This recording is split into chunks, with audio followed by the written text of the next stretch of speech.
Hey folks, Jim Thomas here, Fitness Management and Consulting, and I appreciate you being here at the channel today. And for you folks that have not yet done so, please hit that subscribe button. I appreciate it. And also please hit that like button as well. Now our topic for you today, it's how to ask for member referrals in your gym. How to ask for member referrals. Now, member referrals, a couple things on the business side of this. If you're not getting member referrals like you should, if you're a gym owner, an operator, if you're responsible for P&Ls and you're looking at KPIs and things like this, in many cases this can be a great way to literally cut your acquisition cost in half. Because for the most part, your acquisition cost on referrals is very small. And so say you're signing up 50 people a month, well, what if you can add to that 50 additional referrals? You double your sales, cut your acquisition cost in half. So this is important, okay? Listen to it, because not many people do this correctly. Okay, we kind of wait for it to happen. You want to get proactive with this. So how to ask for member referrals in your gym. So number one, okay, don't always expect immediate results. One of the things that happens on this, either when we're asking at point of sale, we're asking on the workout floor, or we're doing it in an email, whatever it might be, even if you don't get results immediately, stay after this. Don't make this a one and done kind of thing. Okay, and even if you do get the referrals, you still may have to follow up a bit to be able to get them in. And we're going to talk about different things you can do and different ways you can think on this, but don't expect immediate results, although you might get that, right? And we'll share some stories here, but stick with it. Stay on it. This is your number one source, okay, of new business, and you want to treat it like that. So number two, build value first, then ask. Build value first. And so here's one way you can look at this. Give service first. Maybe you're spotting somebody on a bench press. Maybe you helped satisfy a member complaint. Maybe you answered a question for them. Whatever it is, give service first. Give value first. I know a lot of times when we're doing and teaching kind of a point of sale referral presentation, we'll let the customer know that, Mary, one of the things that we have found with our members is that our members that have a workout partner, whether it's for 1 day, 1 week, a month, a year, they come in more frequently, they have more fun, they push themselves harder, and as a result, they get the results quicker. There's value, okay? And we will make available maybe a 2-week mini membership. A 2-week mini membership, depending on what you're charging for your day fee, might have a value of $140 attached to it. So always establish value first. Always give service first, then ask. Okay? Because again, what are we trying to do? We always want to be solving our customers' problems, providing more value. Number three, ask your customers, who do you like? Who do you want to see get the same results that you've gotten? Who do you know that could benefit, from a program like this? But ask them, hey, who do you like? Okay, because that's who you want, is people they like, people they associate with, right? Number four, don't treat your referrals like cold calls. Okay, referrals are not cold calls. Understand what these are. These are folks that trusted you enough to introduce you to their close friends or family members. Treat it like that. Don't treat it, like I said, so-called cold call. Always work to build that bridge of trust by talking about something you have in common. You call up Mary, say, yeah, Mary, I've been working with a friend of yours, Joan Jones, over here at the club, and she had commented that you may have some goals yourself and some things that you're looking to do for yourself. Mary, tell me, how do you know Joan? Okay, don't treat these referral calls like they're cold calls, and certainly don't treat each individual referral that you get like it's just a cold lead that you're calling randomly. Okay, because it's not. A person has trusted you enough to want to give this to you, to follow up on. Number five, offer incentives for referrals. Offer incentives. I mean, I would think about and consider doing incentives at two different levels. Just bring somebody in. Just bring them in. okay, and certain qualifications, but just bring them in and you get a free t-shirt, okay, or maybe it's a free 30-minute training session, okay, or maybe it's a free spot in a Group X class, okay, but offer incentives for that. Offer incentives for people to bring in folks to join, okay. We used to run programs all the time. We had a big member sponsor board. Sponsor in 1 new member and you get this. Sponsor in 2 new members, you get this. 3 new members, you get this. We have clients right now that, hey, sponsor in 10 new members and we'll give you a free year.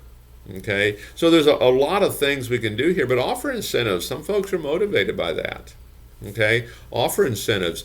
I did a grand opening one time. It was the second club that I ever did. And there was a host of things that we were kind of dealing with. And we're getting ready for the grand opening. And what we sent out it was an invitation to the grand opening event. And our grand opening events were like 3-day events. And it was really selling only, showing off the club. Everybody was dressed up. And we had punch bowls and finger foods and all that. And we sent out a kind of like a wedding invitation. It said, you are invited, to an exclusive private preview showing of the all new and our club and all that. And then we also included a card in there, sponsor in 1 new member during a grand opening weekend and get the following. And we just shattered sales records just on the referral business that we received from something like that. So look at having incentives, for your referrals. Don't do that only. Okay, make sure we're still doing the value, okay, still solving problems. Then, oh, by the way, here's an incentive. Number 6, get real specific with your ask. Get real specific, okay? And maybe, Mary, here's who I'm looking to work with right now. I'm looking to work with new moms or future new moms. Okay, or I'm looking to work with folks that want to lose 20 pounds or more, or I'm looking to work with first-time exercisers, or depending on what your club is like, I'm looking to work with kids involved in youth sports. And so get very specific, because the more you can narrow that down, sometimes that can really help you get those referrals as well. When it's just very broad, hey, who do you want to bring in? That can be a little bit different. Number 7. Develop a referral mindset. Develop a referral mindset.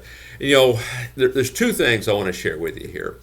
Number 1, I remember a gal who worked at a club, and she'd come to me one time, and she says, Jim, is there any way that I can get off the up list? With walk-ins and call-ins, because those just interrupt me. Okay, my schedule is laid out, my day is laid out, and walk-ins and call-ins, they're disruptive to my schedule. And we talked about it, and it turns out she was doing such a great job on referrals. Every day was lined up. She had all of her members bringing in referrals and bringing people in, and she found walk-ins and call-ins disruptive. How many people say that?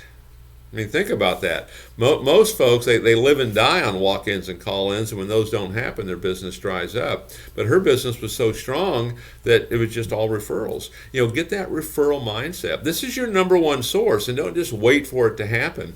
And part of this, kind of going back to other things, is we have to be sold ourselves, right? Sold that we're the best place to get results. I'm the best person to do it. But sold on the whole idea of the referral. Okay, and people wanting to work out with their friends. Another story I like to tell on that referral mindset is, I was doing a training class one time and going over referrals and things of that nature and talking about, hey, the average is about 3 referrals when we sign somebody up. And we had someone who he raised his hand. He goes, man, Jim, if I was only getting 3 referrals for each person I signed up, I wouldn't be able to afford new tires on my new Corvette. Okay, and he was a young guy. He was the weekend manager at a club and just doing a great job. And I said, well, how many referrals are you getting? And he goes, I'm getting 9. Every time I sign somebody up, I average 9. I said, well, that's terrific. I said, you want to share with us how you're doing it? And he goes, yeah, I'd be happy to. He goes, Jim, do you have your phone with you? I said, sure. He goes, great. Let's just kind of scroll through and see who you want to bring in. And he was doing it just as natural and as easy as that. And he was just doing great. Okay, what was interesting about the room that we were in is half the people in the room were going, wow, what a great idea, I want to start doing that. The other half of the room's going, whoa, I could never do that. And so develop that referral mindset. Be at ease with this, okay? Because people do want to refer. You look at all the national statistics, and I think 80% of all consumers, or 90% maybe, they all say they are willing to give a referral if we'll just ask. Yet the data also tells us that only 11% of all salespeople will ask. So, think about some of that. And then finally, number 8, stay connected with your members. Stay connected. One of the big mistakes I see in the whole referral thing is we sign people up and now we let them go, we're on the next one. This is just the beginning. When you sign that person up, this is just the beginning. Stay connected, build that relationship, create that sense of community. They need to know what you do. Okay? Stay connected. Don't just let them go. Nurture them, maintain interest, maintain desire. So you are now the go-to person. I was a brand new salesperson here at the time. I'm going to tell you a quick story here on this. And I was a member at this club, so I knew most all the members. Okay, and it was kind of late in the morning one morning, and I saw somebody who was up to the front, and I'm thinking, well, why is he still here? He should have been long gone by now, off to work. I got up there, and I said, hey, what's going on? What are you doing still here? He goes, oh, I brought in a friend, and I think they're going to join. I said, hey, that's fantastic. And I'm thinking, hey, maybe I'm going to get me a new customer, because I was new and I was struggling. And I said, where are they? And he goes, well, they're talking to one of the sales guys. And I said, oh. I said, well, what'd you think I was? And he goes, Jim, I had no idea.